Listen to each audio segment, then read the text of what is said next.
Lula tem um novo medo gigantesco em relação a Donald Trump e eu vou te contar qual que é agora. O corporativismo do Supremo está superando a importância do próprio Supremo. Quando você vê o ministro Flávio Dino mandando perseguir um jornalista que falou mal dele ou perseguiu ele lá no Maranhão, não é possível. Eles transformam todas as coisas pessoais em institucionais. O Alexandre de Moraes foi agredido no aeroporto. É a segurança nacional. É o Supremo que está sendo atacado. O Dino, um jornal local da terra dele, fala mal dele, deve estar falando mal dele há anos, né? Porque essas brigas locais são assim. Aí ele manda a Polícia Federal em cima do jornalista, em vez de processá-lo. Processa o cara, entendeu? Bom dia para todo mundo, bom trabalho para todo mundo. É mais um dia triste, que a gente acorda com a notícia inesperada do meu pai ter passado mal durante a madrugada, teve febre, calafrios, vomitou bastante. E aí, graças a Deus, cheguei aqui, ele estava pelo menos consciente, lúcido, mas com a voz fraca, com a cara abatida. Conversei rapidamente com os médicos, disseram que dessa vez foi a pior vez que ele se internou aqui com relação à quantidade de líquido que tinha no pulmão dele, né? Nunca o pulmão dele encheu de tanto líquido que veio ali da broncoaspiração do líquido que vem do seu estômago. Isso é perigosíssimo, isso pode se alastrar aí para uma grande infecção. Graças a Deus chegou aqui rápido, está ali sob fortes antibióticos. Vi o fisioterapeuta fazendo alguns exames com ele de equilíbrio, inclusive, que ele não passa no teste de equilíbrio por causa do remédio forte que ele toma. Uma das consequências é exatamente ele não conseguir ficar em pé equilibrado. Portanto, mais uma vez, reforço aqui que estão brincando com a vida do meu pai. Não dá mais para ficar com essa postura de achar que isso aqui é algum tipo de frescura, ou ficar com essa paranoia de que ele pode fugir. Cumpra-se a lei. O mínimo que ele deveria ter é essa domiciliar humanitária em casa, onde ele pode ter cuidado permanente da família, cuidado permanente técnico de enfermagem, onde possa estar num ambiente melhor, porque está mais uma vez comprovado que onde ele está, a tendência é que vá piorando o quadro de saúde dele. Suspende visitas e manda Bolsonaro ficar vigiado 24 horas. Gente,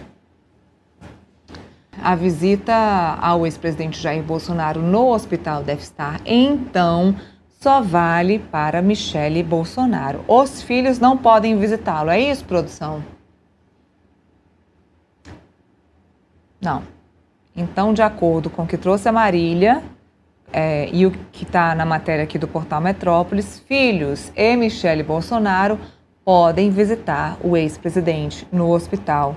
Deve estar. Eu já estava preocupada aqui com o bipolar do ministro Alexandre de Moraes ser bipolar, mas não, manteve a decisão, é isso mesmo. Então, tanto Michele Bolsonaro, estão grifando aí para vocês, tanto Michele Bolsonaro quanto os filhos podem visitar Jair Bolsonaro no hospital, deve estar.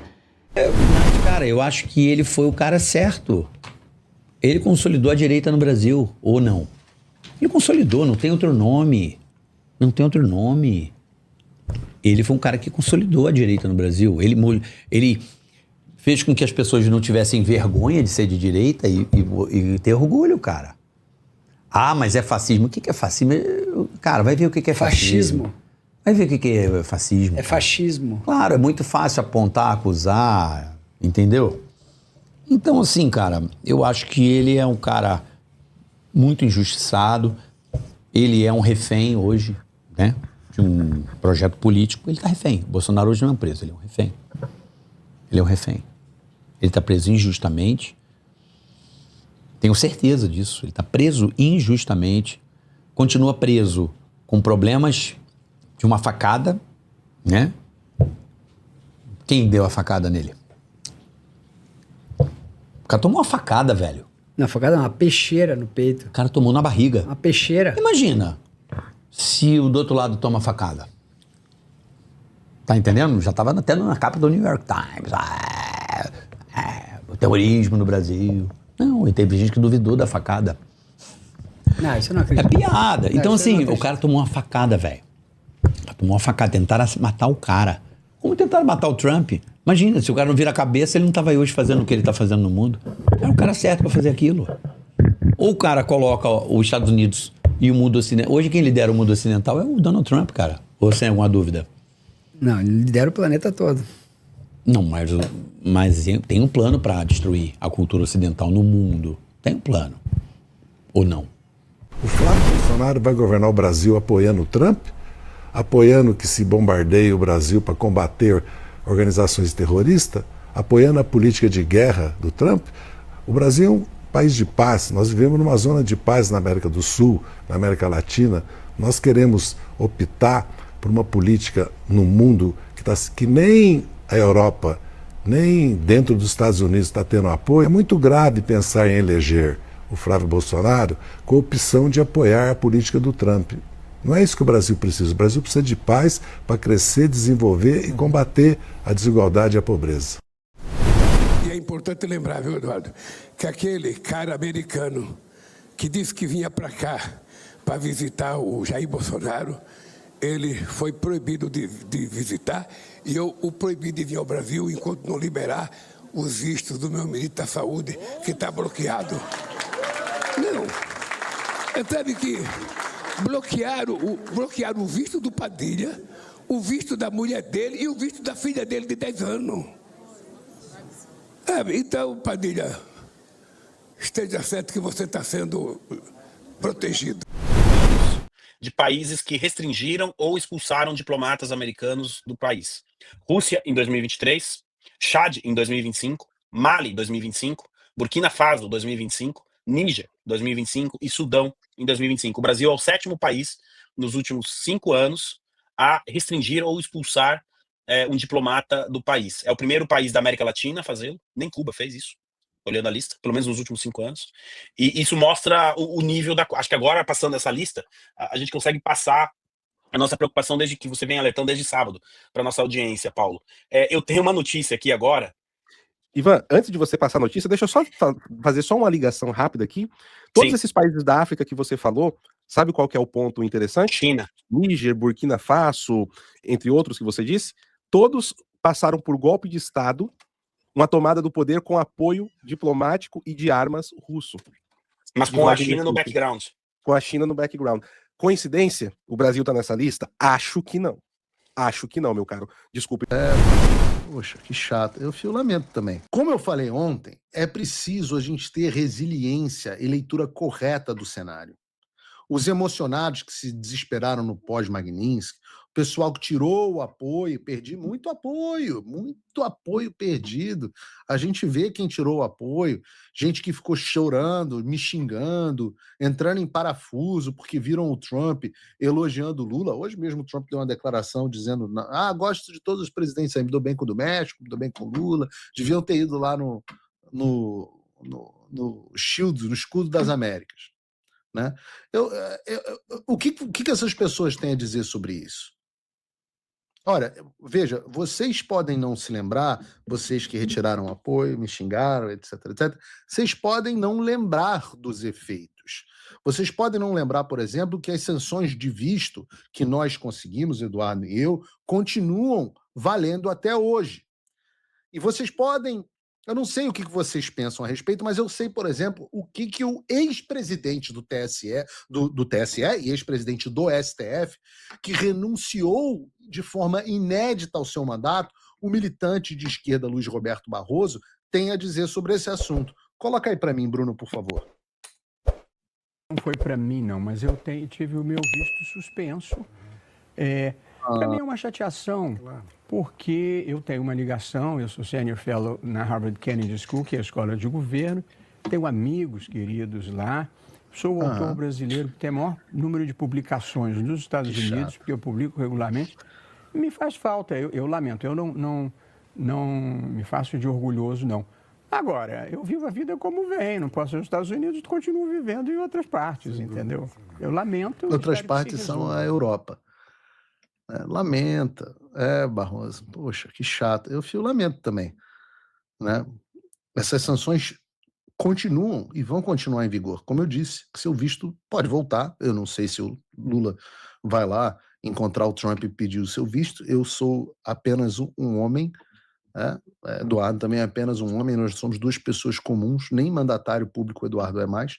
Fazendo a nossa parte. O que funciona ou não funciona, eu não sei, mas eu sei que a gente derrubou o presidente do STF, está fazendo visita ao Brasil, deixando as pessoas que já estão numa situação de desespero com o Banco Master com mais uma preocupação. O que eu digo é que as sanções continuam em vigor, o que reforça o meu argumento sobre a leitura de que os americanos têm sobre a Magnitsky. De fato, é uma questão de interesse nacional e das negociações que foram feitas, mas o restante está aí, né? Eu já trouxe aqui ao programa várias vezes essa questão. Achar que um elogio do Trump descreve o que ele pensa da pessoa é um erro de quem não conhece absolutamente nada sobre ele. O Trump muda de posicionamento de acordo com a conveniência do momento e o que é melhor para o interesse nacional americano, eu imagino. E ele tem interesse no Brasil. Alguns eu conheço, outros não. Mas certamente vendo o crescimento do Flávio nas pesquisas eleitorais, dos quais a gente vai tratar no programa hoje, o que reforça o ponto que eu sempre disse, que os americanos estavam de olho na reação da oposição pós-Magnitsky. Eu posso dizer para vocês que o Trump está vendo que se prepara para 2027 um cenário que pode ser muito bom para o Brasil e pode ser bom para os Estados Unidos. Não somente isso, como há também outros caminhos sendo pavimentados que podem levar a bons resultados. É o caso, por exemplo, da investigação sobre os negócios do Daniel Vorcaro na Flórida. Ainda não se sabe muito bem o escopo das investigações, porque o Departamento de Justiça se negou a comentar e o Homeland Security Investigation, HSI, disse que não poderia dar informações, mas quem sabe o que pode sair disso? Será que vamos achar mais coisas do Alexandre, da Viviane, de gente que a gente nem sabia que estava envolvida no caso Master? Então, é claro que a prioridade do Trump tem que ser os interesses americanos, e talvez até os interesses dele, pessoais, Donald Trump, mas a gente joga com isso. Parte do trabalho sempre foi demonstrar para os americanos como está dentro dos interesses dele fazer o que nós estamos pedindo. E situações como o Somebody Love do Alexandre para cima do Darren e os negócios do Vorcaro na Flórida ajudam isso, né? E nada é por acaso, a gente joga de forma planejada. Posso dizer a vocês o seguinte, para vocês não duvidarem nada, se até o meio do ano, se até a gente se aproximar das eleições, nós não tivemos um Trump que elogie o Lula, mas não convide ele para a cúpula dos Escudos das Américas, né? Trump diz que vai receber o Lula na Casa Branca e cancela e dá a desculpa da guerra do Irã. Na verdade, a desculpa que inventou foi o governo brasileiro, o governo americano não deu essa desculpa, não. Mas cancela. Na data em que o Lula está dizendo que vai encontrar o Trump desde outubro, novembro, desde novembro, se não me engano. Então, elogia o Trump numa fala saindo do avião, mas nomeia um crítico aberto do Lula para a posição mais importante do Departamento de Estado, né? Fala uma coisa, encontra o Lula, mas manda, na data, aliás, que aconteceria o encontro do Lula com o Trump era para acontecer no dia 16 de março. O Trump cancelou o encontro, a data que o Lula pediu tinha sido 16 de março, o Trump não marcou o encontro e mandou o Darren Beattie para o Brasil exatamente no dia 16 de março. Então, não leiam a situação de forma errada, nem no nosso benefício, nem no nosso prejuízo, e não se emocione com as idas e vindas, com as derrotas e vitórias. Eu acho que o Trump vai acabar se encontrando com o Lula, sim, mas acho que ele também pode acabar se encontrando com o próprio Flávio Bolsonaro em algum momento. Faz parte. Trump é presidente dos Estados Unidos. A gente utiliza as coisas a nosso favor da melhor forma que pode. Isso, gente, muita atenção para que nunca mais vocês caiam nessa história de Flávio Bolsonaro lava-toga, que era o que divulgava Danilo Gentili, MBL e Nando Moura. O que aconteceu? Eu fui testemunho ocular, eu estava lá. Os deputados que estavam fazendo um excelente trabalho para que o impeachment de um ministro do STF começasse na Câmara dos Deputados, eles não conseguiram apoio. Engraçado, porque eles estavam tendo apoio de deputados do PP, tinha um deputado muito bom, que esqueci o nome dele agora, que é do PP do Paraná, que estava apoiando esse projeto para o impeachment do ministro, falando quase Alexandre de Moraes o tempo todo aqui, mas para que o ministro do STF, o processo começasse na Câmara, porque é assim aqui nos Estados Unidos, não é no Brasil, porque começando na Câmara, meu irmão, o Senado ia perder força, muita força. Se esse projeto de lei passa e o impeachment de um ministro, o processo começa na Câmara, igual todos os projetos de lei, você começa na Câmara, vai para o Senado, volta para a Câmara, e aí, meu irmão, a palavra final é do Legislativo e, querendo ou não, é da Câmara. Pois bem, quem é que estava sabotando esse projeto de lei que era para poder iniciar o impeachment dos ministros do STF na Câmara? Os deputados do Podemos. E o que os senadores do Podemos estavam fazendo no Senado? A lava-toga. Eu achei aquilo super estranho, Ramagem. Eu tava lá, eu fui testemunho ocular, eu vi aquela merda acontecendo. Aí eu fiquei me perguntando, Ramagem, eu falei assim, mas peraí, por que os deputados do Podemos e a galera do Centrão tá ligada ao Podemos estão barrando o início de um processo de impeachment começar na Câmara? Aí eu pensei assim, é o Senado querendo protagonismo, né? Pensei rasteiro, né? E o relator da Lava Toga seria o Randolph. E o relator seria o Randolph. Pra você ver. E aí que me veio a informação, já nessa época. Gente, é uma pena que eu não tenho mecanismos, me falta meios, né? Aqui, mas me faltam meios para poder trazer todos esses detalhes de uma maneira visível para as pessoas. Qual era a data que estavam fazendo esse trabalho na CCJ? A Bia ainda não era presidente da CCJ, era o outro deputado lá, que o pai dele também era deputado... Franceschini. O Franceschini era o presidente da CCJ. Ele colaborou para que essa pauta fosse colocada. Bia Kicis, Franceschini, Cristonieto, a galera toda da direita estava ali lutando para que o processo de impeachment de um ministro da STF começasse na Câmara. E aí eu vi essa movimentação estranha da galera do Podemos, a galera limpinha. Era o início do desembarque do pessoal MBL, Danilo Gentili, Nando Moura, etc. Era o início do desembarque deles. Joyce Hasselmann, Frota, etc. Foi aí que eles partiram para a questão da CPMI das fake news. Por que eles estavam barrando isso aqui? Porque com a Lava Toga, eles iam promover Moro. O objetivo deles era tirar o Moro do Ministério da Justiça. O Álvaro Dias entregava o Podemos todo na mão do Moro. O Moro viria gigante com discurso politiqueiro de lava-toga combinada no Senado. Ninguém ia sofrer impeachment. Nenhum ministro da STF ia sofrer impeachment. Eles iam desgastar o Bolsonaro com algo que não era efetivo. Ia entregar tudo no colo de Randolfo Rodrigues. E aí o Moro sairia como o herói nacional, o homem que apontou o dedo na cara dos ministros da STF, mas era só para ele poder ganhar força e vir a ser presidente. Meu irmão, quando eu percebi isso, e eu entrevistei o Flávio Bolsonaro no Terça Livre, falei, se tiver impeachment de ministro, você vai votar? Falei assim mesmo. Não é porque é amigo que eu vou perguntar, fazer pergunta fácil, não. Perguntei, falei, vai votar ou não vai? E aí o que aconteceu? Ele explicou, falou, e aí eu comecei a desmontar esse esquema que o pessoal estava inventando, de o Flávio contra a Lava Toga. E aí é isso que você acabou de trazer. Você tinha Alessandro Vieira fazendo esse barulho todo na época, Álvaro Dias, né, que estava só querendo levantar o Moro, e o Moro no Ministério da Justiça, desembarcando do governo, junto com Joyce. Sabotando o governo para poder alavancar o Moro para as próximas eleições. Esse é o contexto desse discurso Flávio Bolsonaro é contra a Lava Toga. Esse é o contexto. E agora o Alessandro Vieira. A gente estava alertando aqui, não estava? Todo dia. Alessandro Vieira aparecia ali no Roda Viva, a gente falava o quê? Cuidado. Alessandro Vieira falava alguma coisa na Globo, na CNN, a gente falava o quê? Falou certo isso aí? Cuidado. No detalhe. Logo cedo ontem, o André Chaldas trazia aqui informação que os Estados Unidos avalia reincluir Dom Pedro III na Magnitsky. Aí você vai lá, dá uma lida na nota. A existência de discussões sobre o assunto na administração Trump foi relatada a coluna por 3 fontes de forma independente entre si no último mês. Mais de uma pessoa andou falando com o Chaldas, não necessariamente elas se conhecem. Dentro do governo dos Estados Unidos, o responsável por acompanhar a atuação de Dom Pedro III é o assessor sênior do Departamento de Estado, o Darren, né? Chamar o sobrenome dele, sei lá como é que se pronuncia. É o cara aí que Dom Pedro III não queria que visitasse Bolsonaro, né? No primeiro momento ele deixou, aí no segundo momento ele volta atrás e nega a visita de conselheiro de Trump a Bolsonaro. Eu acho isso aqui maravilhoso. Ele mostra aí pro Brasil, né, para mais pessoas, e o que acontece com Bolsonaro não passa de pura perseguição.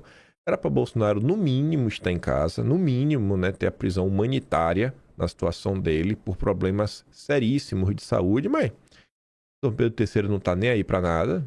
O negócio realmente é maltratar.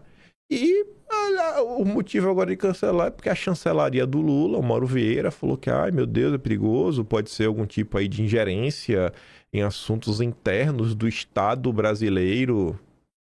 Eu acho que esse tipo de coisa só fortalece o ponto da perseguição e talvez até alimente a ideia aí que Dom Pedro III possa voltar a ser sancionado pela Magnitsky, né? Carlos Bolsonaro comentou antes aí da Dom Pedro III voltar atrás, em relação à questão da Magnitsky, né? Fingir demência e ignorar os avanços com Eduardo Bolsonaro em sua relação com democracias ao redor do mundo é pura desonestidade. E não são apenas relações com o governo dos Estados Unidos. Eduardo, meu Deus, é amigo de todo mundo agora, né? Do Milei, do Castro, da turma da direita na Europa inteira. Seu sacrifício produz resultados aos olhos de qualquer pessoa de bom senso. Abre portas para que o mundo veja a verdade sobre o que está acontecendo no Brasil e reacender a esperança de dias melhores para a nossa nação. Exatamente por isso que querem prendê-lo, assim como fizeram com nosso pai, Jair Bolsonaro. Não é sobre justiça, é sobre tentar silenciar quem denuncia e enfrenta um sistema que se acostumou a agir sem ser questionado. A história recente do país revela os fatos. Parabenizo meu irmão pela coragem e pela devoção ao Brasil. Não existem atalhos, enquanto alguns que fingem, né, que existem, olhando apenas para os seus próprios interesses. A realidade é simples. Se os seus planos falharem, eles pegam um avião, abandonam o país e deixam o povo para trás sem precisar novamente tocar no assunto. Eduardo, não. Seguiremos ajustando rotas, aprendendo e lutando, porque o nosso amado Brasil vale a pena. O sistema quer insistentemente assassinar Bolsonaro e seus filhos. Não conseguirão. Falando dessa turma, né, que tem os seus interesses, que fingem que existem, depois vocês dizem que eu pego no pé. Jair Renan, Pi04. Compartilhando aqui o João 832. Revista Oeste. Flávio critica a CPI que investiga ministros do Supremo, no caso Master, que é do Alessandro Vieira. Acho que essa matéria aqui da Oeste condiz com a realidade. Estávamos comentando sobre isso ontem, né? E como a turma do Nicolas, lá o Space Liberdade, estava distorcendo os fatos. O Flávio não critica a CPI. O Flávio criticou a hipocrisia do Alessandro Vieira. Só isso. O Alessandro Vieira está agindo de forma totalmente oportunista. Aí o Jair Renan diz, né? É sempre bom esclarecer a verdade. E não só o Jair Renan, também como o Eduardo. Eu realmente não entendo o porquê disso. Eu te explico, Eduardo. É para ajudar o Partido Novo. É para ajudar o Nicolas. Quanto mais fraco o Flávio Bolsonaro tiver, mais o Flávio vai ter que ceder. Então o Flávio tem que ser enfraquecido. É por isso. Você não sabe, eu te explico. Tem que enfraquecer o Flávio. Para ele não ter poder de barganha. Para ajudar a turma do Novo, sabe? Chegar fraco nas mesas de negociação. Esse é o motivo que está por trás do que a Oeste está fazendo, do que o Nicolas está fazendo. Eu te explico, cara. Não é difícil de entender. Está aí. Mais uma vez, o meu erro, né? O meu erro é da voz.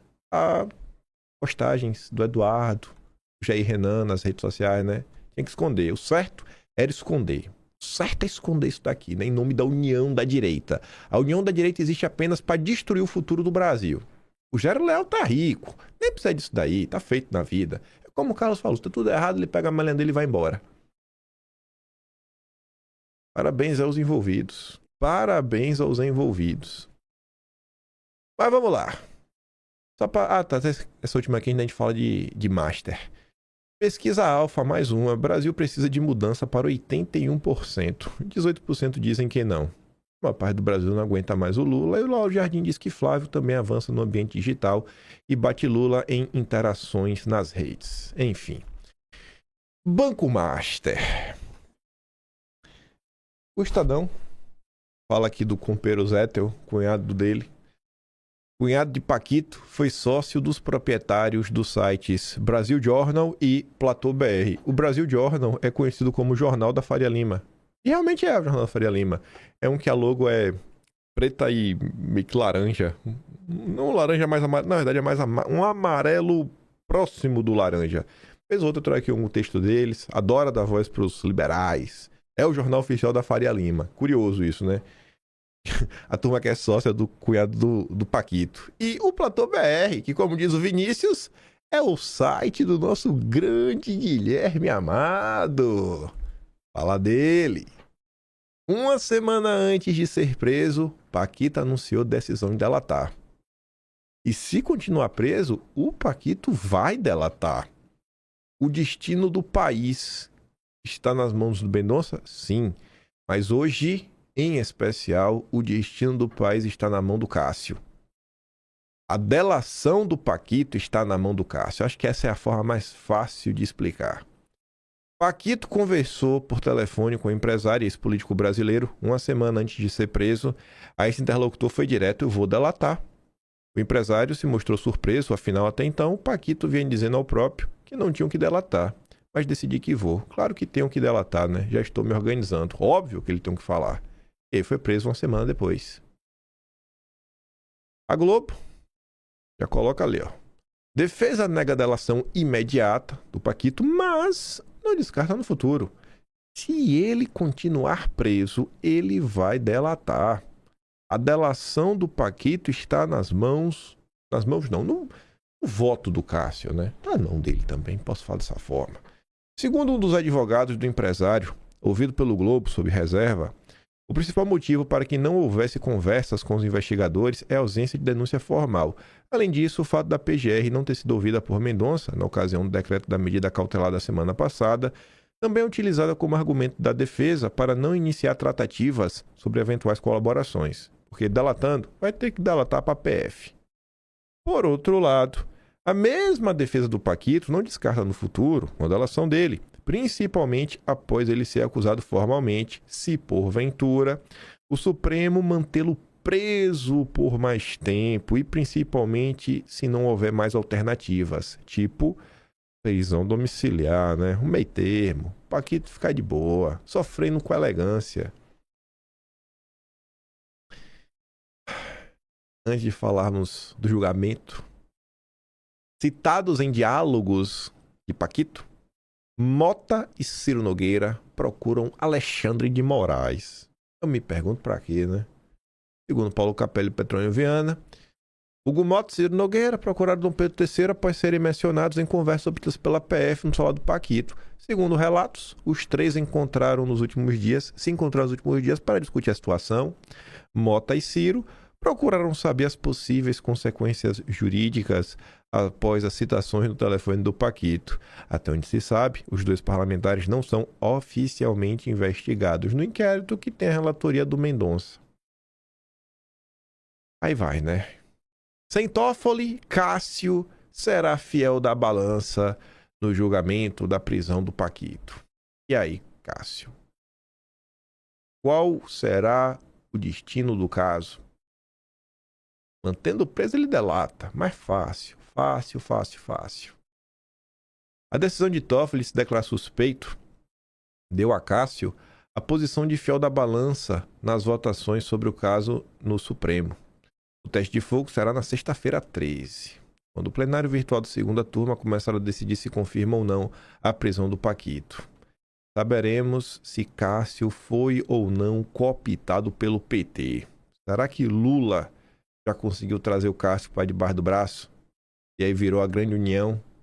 Lula, Xandexon, Toffoli, Gilmar, Cássio, Flávio Dino. A tendência é que Fux concorde com Mendonça em manter o banqueiro atrás das grades. Sem Toffoli, restam os votos de Gilmar e do Cássio. A expectativa dos bastidores é que o Gilmar vote contra Mendonça. Estou chocado.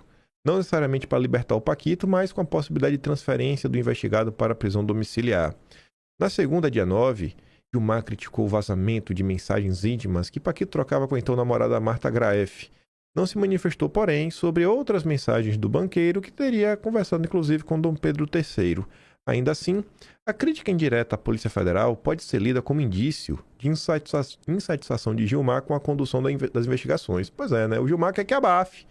Quer que a coisa pare de avançar. Ele está muito chateado. Já o Cássio, né, costuma votar de forma alinhada a Mendonça em questões penais. Neste caso, porém, pode ser diferente. Cássio não tem dado sinais a interlocutores sobre o que pensa das investigações do escândalo. No tribunal, o voto dele é tratado como fiel da balança. Ninguém sabe. Hoje o Brasil tinha que fazer uma pressão. Cássio, não seja cooptado pelo Lula. Não vire petista, Cássio. Não fique ao lado dos petistas. Se Cássio concordar com o Gilmar, o Paquito vai ser beneficiado no 2-2. O empate é dele, né? Ele tá jogando fora de casa. Empatar leva o título. Com Paquito em liberdade, a possibilidade de delação premiada ficará mais remota. Isso porque, para fechar esse tipo de acordo, normalmente o investigado está preso, embora não seja obrigatória essa condição.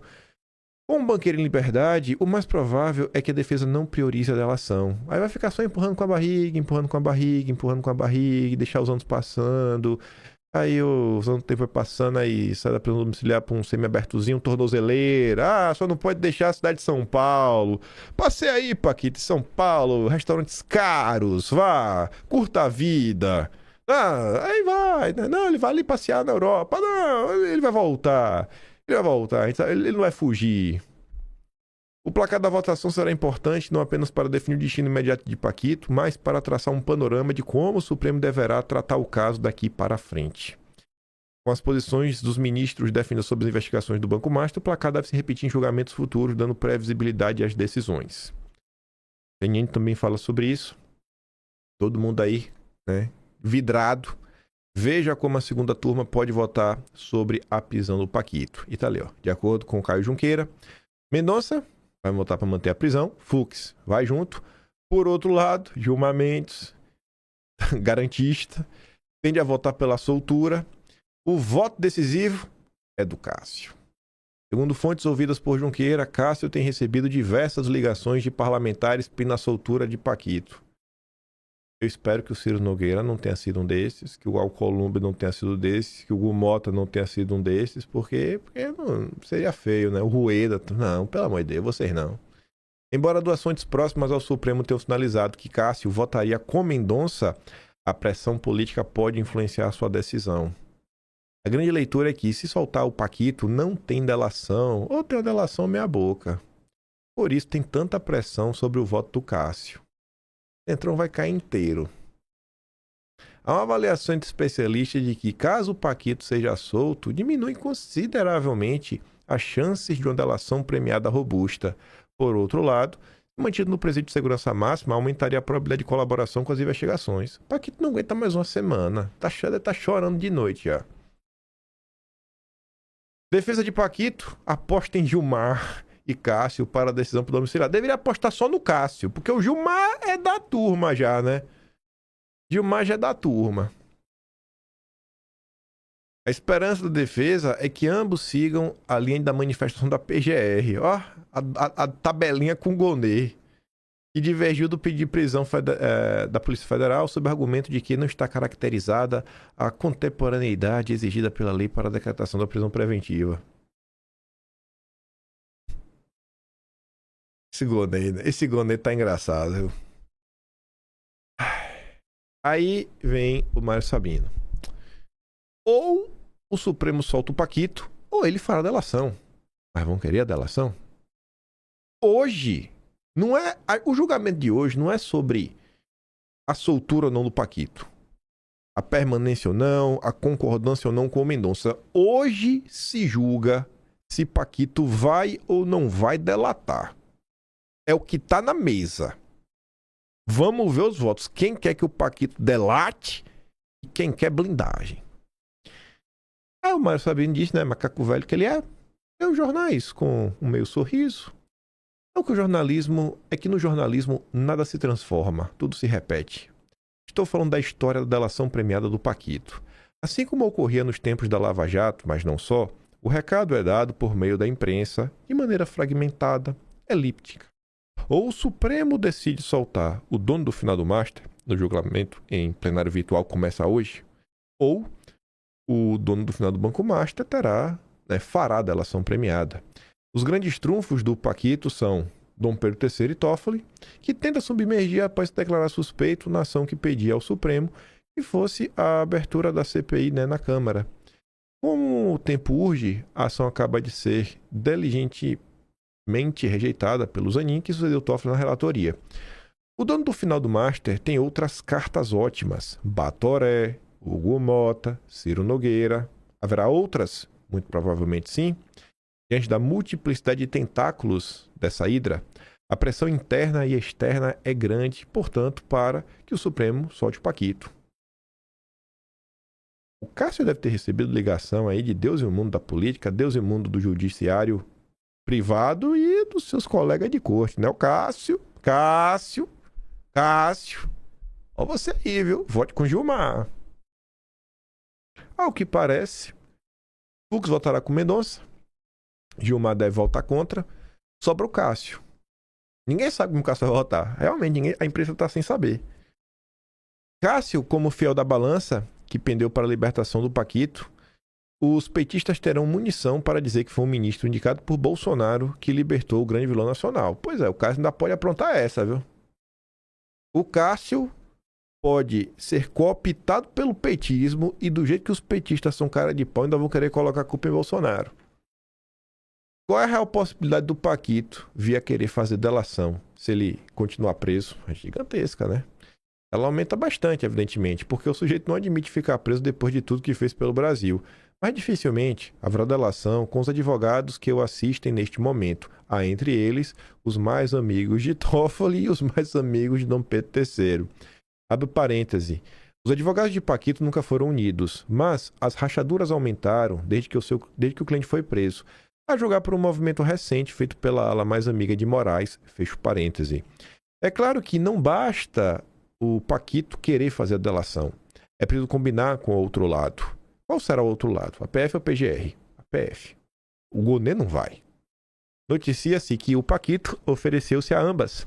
A PF, na qual ministros do Supremo querem interferir, é a verdadeira dona do inquérito e assim a delação teria de ser negociada com ela. Os termos seriam duros. Há quem acredite que, diante do material já coletado e do que ainda virá a ser extraído dos salários do moço, uma delação não acrescentaria muita coisa. Já se a PGR entrar na linha, haveria muito controle de constitucionalidade. É o que o leitor entende. Que o Mário Sabino quer falar com isso, né?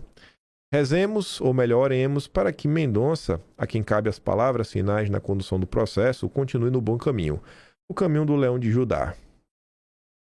O Lauro Jardim reforça, né? Cresce a pressão para o Supremo libertar o Paquito. Subiu muitos degraus a pressão para que a segunda turma decida por soltar o Paquito. Do julgamento que começa nessa sexta. Pressão oriunda de políticos influentes, magistrados. Merval não. Tem também o Merval Pereira. Malu Gaspar, hoje de manhã, ministros do Supremo discutem saída alternativa para o Paquito. Mandar ficar preso em casa. No luxo de sua humilde mansão. Mas no futuro próximo tá rodando pelo país de tornozeleira como bom menino. Que tornozeleira? Precisa de tornozeleira, rapaz. O julgamento na virtual segunda turma que vai decidir sobre a prisão do Paquito tem sido marcado por muita pressão nos bastidores, especialmente de políticos do Centrão e de interlocutores do dono do Banco Master no meio jurídico, em busca de uma solução alternativa como a domiciliar. O destino de Paquito é acompanhado com a pressão no Supremo e no Congresso, onde parlamentares de diferentes matizes estão apavorados com os riscos de uma delação.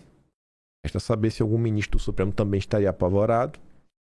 As mensagens extraídas do lado do banqueiro, que já vieram à tona, colocaram em evidência suas conexões políticas com membros dos três poderes.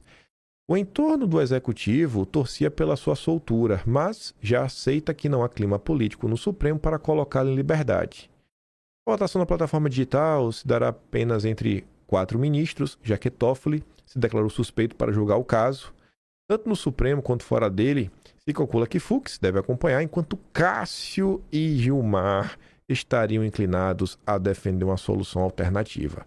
A substituição da prisão preventiva por medidas cautelares, como a prisão domiciliar. Tem que ter uma campanha aí, desde cedo hoje, para o Cássio tomar a decisão certa. O Bernardo Melo Franco destaca, né, a sexta-feira 13 do Supremo. O julgamento de habeas corpus do Paquito pode assombrar o Supremo por bastante tempo. E vai. Porque esse caso do Master, ele já entrou para a história do Brasil. É aquele tipo de caso que daqui a 10 anos a gente vai estar falando dele. Como é o Lava Jato, como é o Mensalão. Grandes escândalos de corrupção. Depender do que for decidido hoje, vai ser um dos maiores e principais episódios do escândalo do Master. A votação terá início na sexta-feira 13 e suas consequências podem assombrar o tribunal por bastante tempo. Ninguém deve ser mantido no cárcere para delatar, mas uma manobra para salvar o banqueiro passaria a mensagem de que o Supremo decidiu ignorar fatos e provas para blindar seus próprios integrantes. No momento em que a desconfiança no tribunal atinge níveis recordes, pode ser a senha para um novo filme de terror. O Brasil vai lembrar, vai falar, não acredito, se Cássio se vender ao petismo, virar à esquerda, Cássio, bote a mão na consciência, Cássio. O Pereira também já vem reclamar. A imprensa está fazendo a parte dela. Eu acho que é papel da imprensa falar que é um absurdo a soltura do Paquito. Liberação de Paquito provocaria enorme crise institucional. A sensação será de que soltaram porque são cúmplices. Muita gente está convencida de que o Supremo joga em dobradinha com o governo e que o governo está metido nessa crise até o talo. Alguém tem dúvida até onde o Lulinha está envolvido? Já há várias especulações de que Toffoli abriu mão do julgamento da prisão do Paquito para deixar em número par a votação, né? 4 ministros, né? 2-2, e forçar um empate, e como é um caso criminal, o empate acaba sendo a favor do réu. Se a segunda turma libertar o Paquito, vai aumentar ainda mais a certeza de que o Supremo está ligado nesta tramóia que ele montou. É um assunto que está na boca do povo e ninguém vai entender quaisquer tecnicidades usadas para libertá-lo. A sensação será de que soltaram porque são cúmplices e vai estimular mais ainda o voto antissistema. Muita gente está convencida de que o Supremo joga em dobradinha com o governo Lula e que o governo Lula está metido neste cenário até o talo. O Merval não escreveu o governo Lula, eu que estou falando, mas ele devia falar. E se fosse governo Bolsonaro, o Merval não ia nem colocar o governo Bolsonaro, ia botar joga em dobradinha com Bolsonaro, a pessoa do Bolsonaro. É como é Lula, não governo. Governo é que é Lula. Lula pediu para o Master empregar Guido Mantega com salário de R$1 milhão. E ele conseguiu 4 audiências, né, do Paquito com o presidente. E o Lula não tem nenhum registro. E esse Lula, né? Na Bahia todos estão envolvidos, petistas e não petistas. Agora parece que a Semineto recebeu 3,5 milhões por consultorias para o banco. A percepção da sociedade é que Lula e Supremo são parceiros, e se o Supremo tomar uma medida temerária, como esta de libertar o Paquito, será a gota d'água numa crise institucional muito séria. Esta votação será um sinalizador importante do que pode vir a acontecer, e espero que o Supremo não se deixe levar por esta tentação. Zanin negou hoje a abertura da CPI do Banco Master. Olha o Merval Pereira. Mas no governo Bolsonaro, o Supremo obrigou o Congresso a abrir uma CPI, com a alegação de que era um direito da minoria. A jurisprudência no Supremo vai sendo derrubada de acordo com interesses. Chegou o dia, né? Chegou o dia que a Globo já está falando, ó, quando é com Bolsonaro, vocês são de um jeito. Quando é com Lula, vocês são de outro. Vai ver o Estadão hoje. Seu clássico editorial. Para não perder a prática, deu outra porrada no Toffoli. Maravilhoso. Toffoli, o suspeito. De antemão, deve-se reconhecer que o Brasil teve sorte por Toffoli ter sido o primeiro sorteado para relatar o mandato de segurança, né? Ter ficado com a situação aí.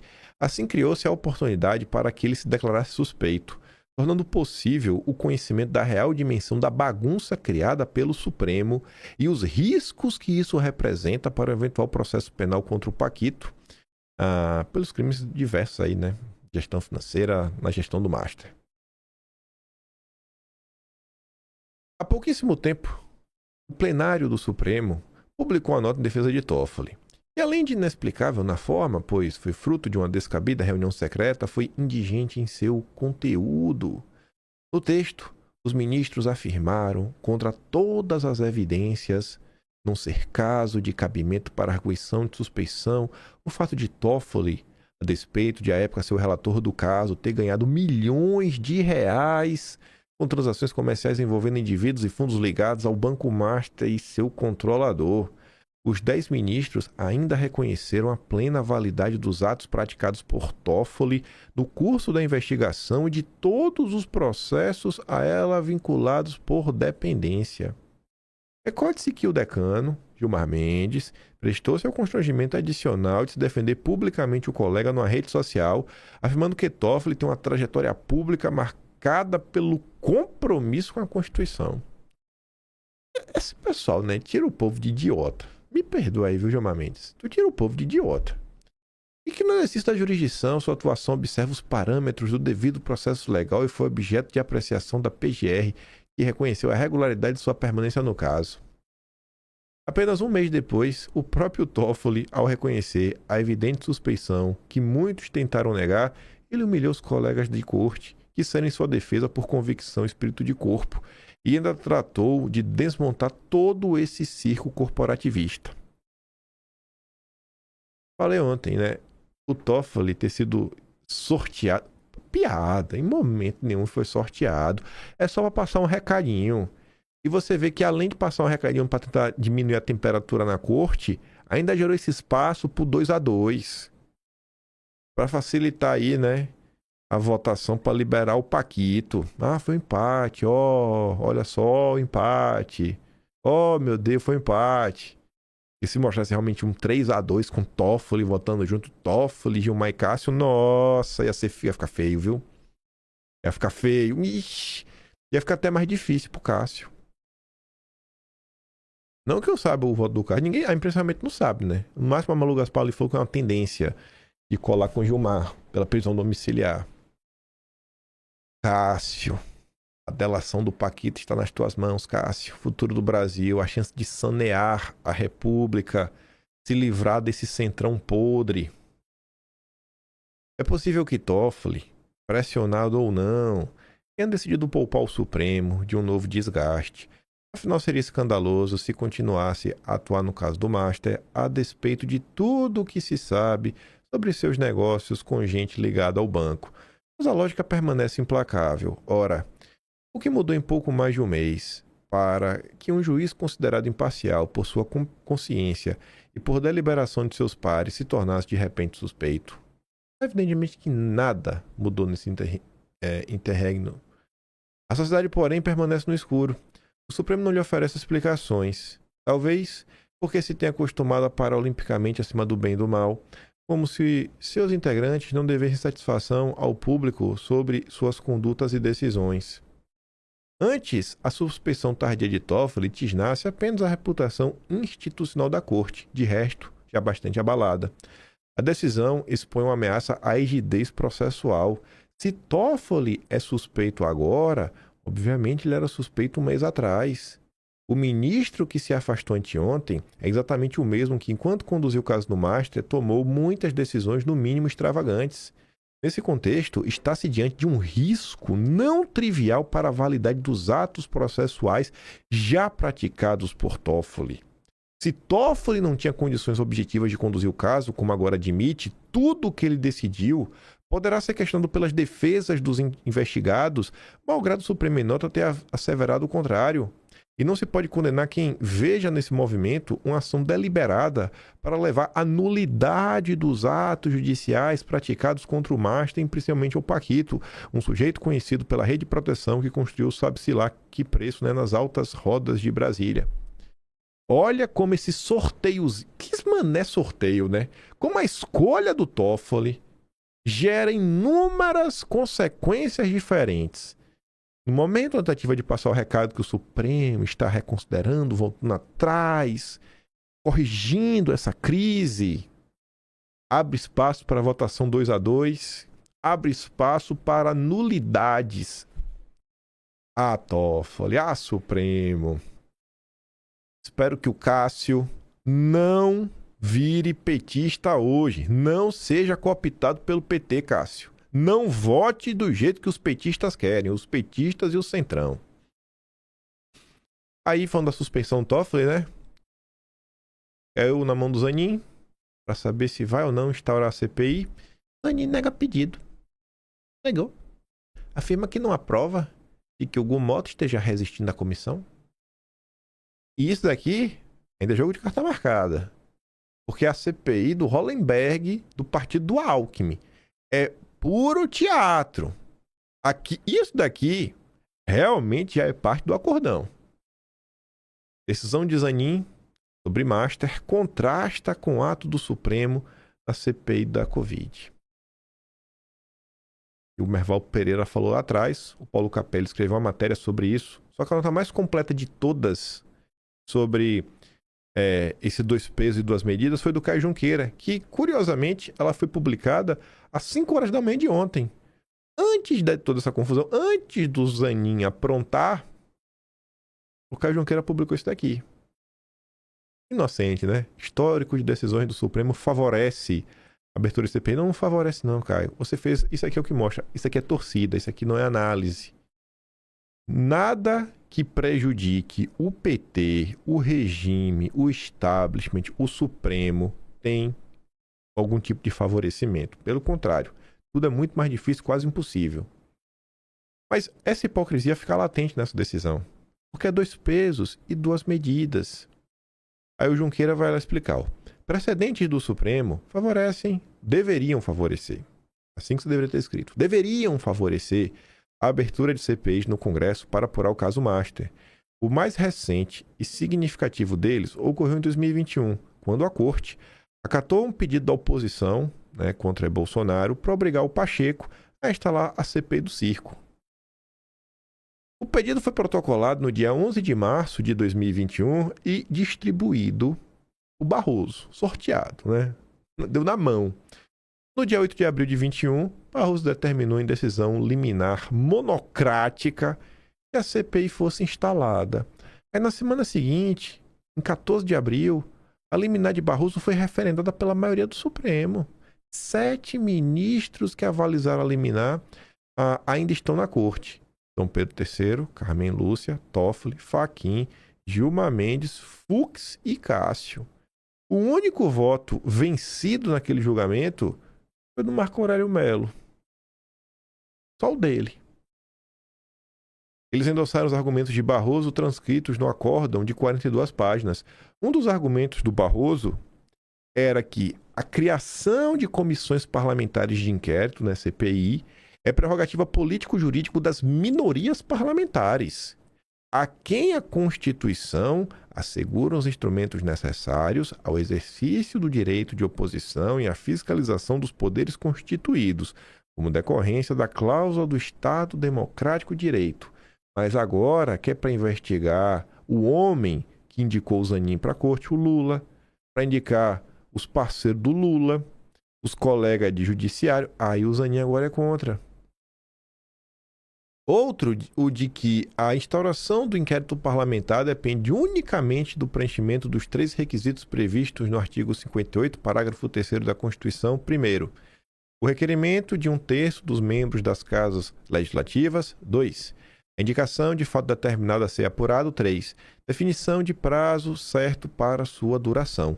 Atendidas as exigências constitucionais, impõe-se a criação da CPI, cuja instalação não pode ser obstada pela vontade da maioria parlamentar ou dos órgãos diretivos das casas legislativas. Depois daquele julgamento, 3 ministros chegaram ao tribunal, Mendonça, Dino e Zanin, que foi sorteado por seu relator. No mesmo voto vencedor da decisão que determinou a instalação da CPI do circo, Barroso citou outros 2 precedentes do Supremo favoráveis à abertura de CPIs. Um deles, junho de 2005, quando o Supremo determinou ao presidente do Senado que, na omissão dos líderes partidários, promovesse ele próprio a designação dos membros de comissão parlamentar de inquérito para apurar o escândalo do mensalão. A CPI dos bingos acabou instalada. No voto que consta no site do Supremo como precedente, o então ministro Celso de Mello escreveu que, aspas, a prerrogativa institucional de investigar, deferida ao Parlamento, especialmente aos grupos minoritários que atuam no âmbito dos corpos legislativos, não pode ser comprometida pelo bloco majoritário existente no Congresso Nacional. e que, por efeito de sua intencional recusa em indicar membros para determinada comissão de inquérito parlamentar, ainda fundada em razões de estrita conveniência político-partidária, culmine por frustrar e nulificar, de modo inaceitável e arbitrário, o exercício pelo Legislativo e pelas minorias que o integram do poder constitucional de fiscalização e de investigação do comportamento dos órgãos, agentes e instituições do Estado, novamente daqueles que estruturam na esfera orgânica do poder executivo. Afirmou ainda que, aspas, existe no sistema político-jurídico brasileiro um verdadeiro estatuto constitucional das minorias parlamentares, cujas prerrogativas, notadamente aquelas pertinentes ao direito de investigar, devem ser preservadas pelo Poder Judiciário. Zanin, aprende a ler. A quem incumbe proclamar o alto significado que assume para o regime democrático a essencialidade da proteção jurisdicional a ser dispensada ao direito de oposição, analisado na perspectiva da prática republicana das instituições parlamentares. Em outro caso, 2006, o Supremo reconheceu a inconstitucionalidade de disposição de Constituição Estadual que previa a submissão do requerimento de instalação de CPI à deliberação plenária. O caso era uma CPI na Alesp. 2 pesos e 2 medidas. Para abrir CPI, fazer um circo contra Bolsonaro, o Geno, aí tem. Aí tem a caneta do Barroso com apoio dos coleguinhas. Já para investigar o regime, aí ninguém quer. Para minha surpresa, né? Não agora, que a surpresa foi mais de mês já, né? O Gabeira tá cada vez mais crítico aí do regime. Acho que tá ficando meio velho, tá ficando meio bolsonarista. Para onde vai o caso Master? Escreve Fernando Gabeira. Temos muitos temas estratégicos para discutir, e outros urgentes como o impacto da guerra e do fechamento do Estreito de Hormuz em nossa economia. No entanto, será difícil avançar em algo enquanto a atenção nacional estiver concentrada no escândalo do Banco Master. Escândalos financeiros de maior volume, como foi o caso de Bernie Madoff nos Estados Unidos, foram muito discutidos, mas não conseguindo monopolizar o debate político. No caso brasileiro é crucial, porque envolve autoridades políticas, financeiras e judiciárias, mais especificamente algo inédito na história. 2 ministros do Supremo. Inédito. É inédito mesmo, viu? Supremo não faz nada de errado.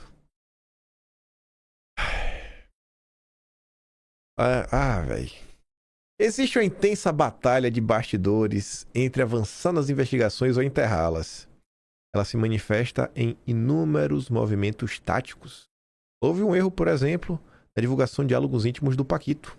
A dramatização desse erro, indiscutível pelo Gilmar Mendes, mostra que a investigação corre risco. O erro se deu pela incapacidade de separar as frases íntimas das de interesse político, ou melhor, os diálogos que são, ao mesmo tempo, íntimos e de interesse político, interesse público. Entre esses, destaca os momentos em que ele conta seus encontros com autoridades brasileiras, a reunião com Hugo Mota, com Dom Pedro III, o momento em que o ministro visita em Campos do Jordão. O mais interessante nesses diálogos íntimos de interesse público é a confissão da compra de propriedade em Miami, que ficaria no nome de um russo para despistar. Duquinista, viu? Até os russos envolvidos. As propriedades do Paquito são de interesse público porque podem ressarcir os prejuízos que ele deu. Nem todos esses prejuízos foram cobertos pelo FGC. Disse que apenas 30% dos salários do Paquito foram periciados. Até o momento, portanto, a luta mais decisiva a respeito das investigações é sobre avançar ou não sobre Toffoli e Dom Pedro III. Aí diz que Toffoli deixou vários flancos, aí repete mais uma vez a história do Tayayá, que eu não aguento mais falar dessa história. Aí depois fala que no dia da sua primeira prisão, Paquito mandou mensagem para Xandexon. Aí relembra mais uma vez o contrato de quase 130 milhões. Meu Deus do céu.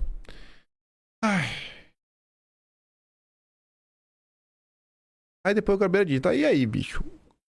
Quais seriam os caminhos possíveis, né, para ter uma investigação? Independência da Polícia Federal para seguir, apesar das consequências. Isso vai depender de algumas variáveis. Mendonça, ele quer uma PF sem influência e seus chefes máximos. Mas será que o Mendonça vai conseguir isso? Será que o Lula vai colocar uma pressãozinha? O Andrei? Por outro lado, o próprio Mendonça vai conseguir resistir à pressão dos seus coleguinhas do Supremo? Pergunta o Fernando Gabeira. Na célebre reunião em que os ministros definiram a solidariedade a Toffoli, Mendonça também embarcou no barquinho, né? Do Supremo Futebol Clube. Todos, um por todos, todos por um. O PGR não é nem bom lembrar. Como se diz na gíria, ele é assim com os homens, isto é, dificilmente quebrará os laços de amizade que o levaram ao posto. Resta um grupo de senadores que se articula para tentar fazer uma CPI. O problema das CPIs é que dependem do Batoré e ele jamais permitirá porque é um investigado em potencial. E aí o Gabeira lembra aí do Instituto de Aposentadoria do Amapá, o Amprev, os 400 milhões lá em ativo do Master. E o cara que preside isso, né? Foi indicado pela Columbre. E Batoré. Resta a jogada final, a delação. É algo visto com muito entusiasmo. Mas o depoimento tem de ser colhido com independência.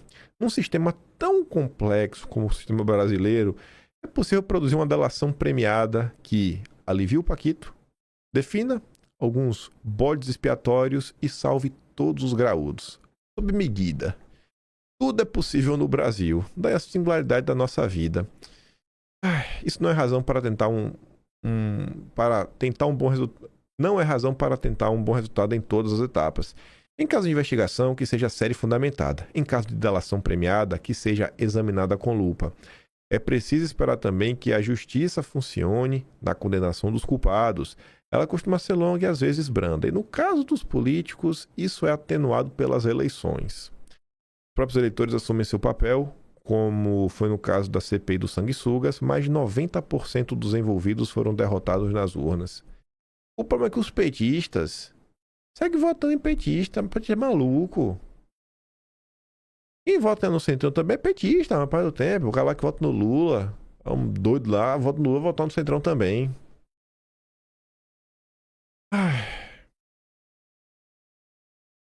Querem soltar o Paquito, né? Aí tu fica vendo as notícias que seguem saindo.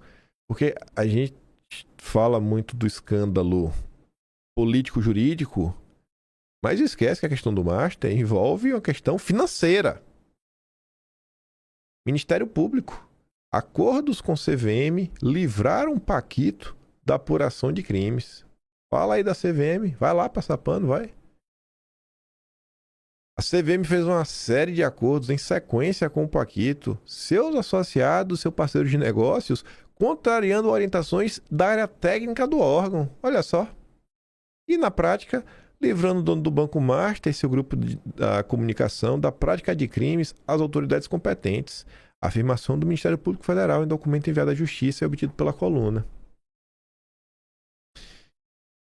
O Estadão também fala sobre isso. O Arthur já diz, né? Antes que o mentiroso apareça, né? Henrique Machado não é nada meu, porque é Arthur Machado, né? O Constantino quer falar que o Arthur manda na CVM. Já contei que a CVM só faz isso, extorsão e coação para depois divulgar para os investigados. Caramba, essa CVM não é fácil, hein? Ajuda Master, Joesley, Lema, XP, BTG, eita, órgão honesto. Talvez seja por isso que os liberais admiram tanto. Tá ali, ó, PF suspeita que diretor da CVM favoreceu o Paquito indevidamente em troca de virar advogado do Master. Procurado, Henrique Machado afirmou que nunca manteve contato com os advogados do banco antes de deixar a CVM e diz que termo de acordo de Paquito foi aprovado pelos demais integrantes do órgão. Pois é. Se for para responsabilizar, não tem que responsabilizar todo mundo.